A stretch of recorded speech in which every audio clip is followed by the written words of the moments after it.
Hello दोस्तों, कैसे हैं आप? उम्मीद करती हूँ आप सभी बहुत अच्छे होंगे। चलिए जानते हैं अपनी आज की कहानी के बारे में। मैरून रंग का वो सोफ़ा मुझे बहुत पसंद था।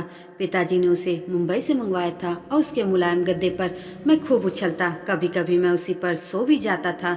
सोफ़ा घर आए 1 महीना भी नहीं बीता था कि दीदी की शादी तय हो गई। शादी की झमाझम तैयारियां शुरू हो गई थी। पिताजी ने प्रोविडेंट फंड और बैंक से सारे पैसे निकलवा लिए थे। खूब धूमधाम से शादी हुई थी। शादी में पिताजी ने दीदी के ससुराल खूब सारा सामान भिजवाया था। मुझे तो याद भी नहीं कि क्या क्या गया था। मैंने माँ से पूछा था कि दीदी की जहाँ शादी हुई है क्या उनके घर में सामान नहीं है। माँ ने हंसते हुए मेरी ओर देखा और कहा, वहाँ सब कुछ है बेटा, पर बेटी की शादी में ये सब देना पड़ता है। मुझे खुशी हो रही थी कि दीदी नए पलंग पर सोएगी, दीदी नई कुर्सी पर बैठेगी। शादी हो चुकी थी, पर शादी के कुछ ही दिनों बाद मैं जब स्कूल से घर लौटा तो मैंने देखा कि घर के बाहर एक ट्रक खड़ा है। पिताजी उस पर मैरून रंग वाला सोफा रखवा रहे थे। मैं दौड़कर कमरे में गया। मैंने पिताजी से पूछा कि सोफा चला जाएगा, फिर मैं कहाँ बैठूंगा? पिताजी ने कहा, अगले महीने नया सोफा मंगवा लूंगा मैं। सोफा दीदी के घर चला गया था।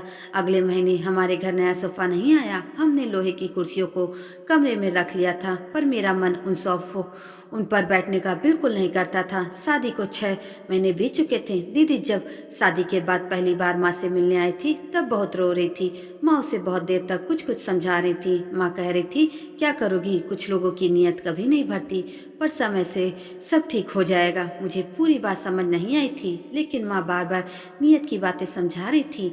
शादी के कुछ महीनों के बाद दीदी का सबसे छोटा देवर जीजा जी के साथ हमारे घर आया था। उसकी उम्र भी मेरे बराबर ही रही होगी, पर जब वो हमारे घर आया तो ऐसा लग रहा था जैसे कोई खास बच्चा आया हो। माँ सुबह सुबह दीदी के देवर को गिलास में दूध देती, उसकी पसंद का खाना बनाती। पिताजी उसे खूब घुमाते। जिस दिन उसे जाना था उसके लिए ढेर सारे कपड़े खरीद के लाए गए।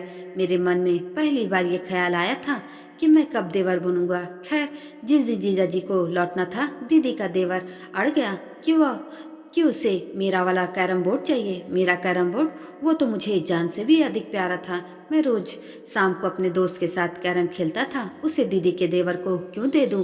पर पिताजी ने समझाया कि बेटा तुम इसे दे दो। मैं नहीं दूंगा, ये मेरा है, मैं तुम्हारे लिए नया ला दूंगा।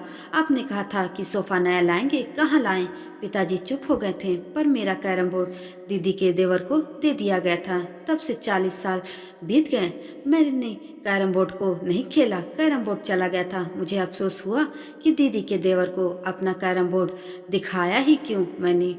मैं कई दिनों तक उदास रहा। फिर मैंने माँ से पूछा था कि जीजा जी ने अपने छोटे भाई के लिए नया कैरम बोर्ड क्यों नहीं खरीद दिया था।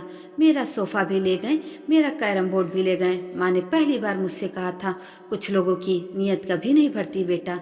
आदमी का पेट भरे न भरे, नीयत जरूर भरनी चाहिए। इतना कहते हुए माँ ने अपने आंसू पोंछे और मुझे अपने आंचल में लपेट लिया। बहुत साल बीत गए, अब मुझे न सोफे से प्यार है न कैरम बोर्ड से। एक दिन दिल्ली के एक मॉल में खाना खाते जाते मेरी निगाह एक बर्गर के विज्ञापन पर पड़ी तो मैं रुक गया। उस पर लिखा था, पेट भरेगा, नीयत नहीं। मैंने अपनी पत्नी सुधा से कहा कि ये कंपनी वाले कितनी गलत शिक्षा देते हैं। कह रहे हैं कि पेट भर जाएगा, नीयत नहीं, जबकि लिखना ये चाहिए था कि नीयत भर जाएगी, पेट भले न भरे। नीयत का भरना पेट के भरने से अधिक जरूरी होता है।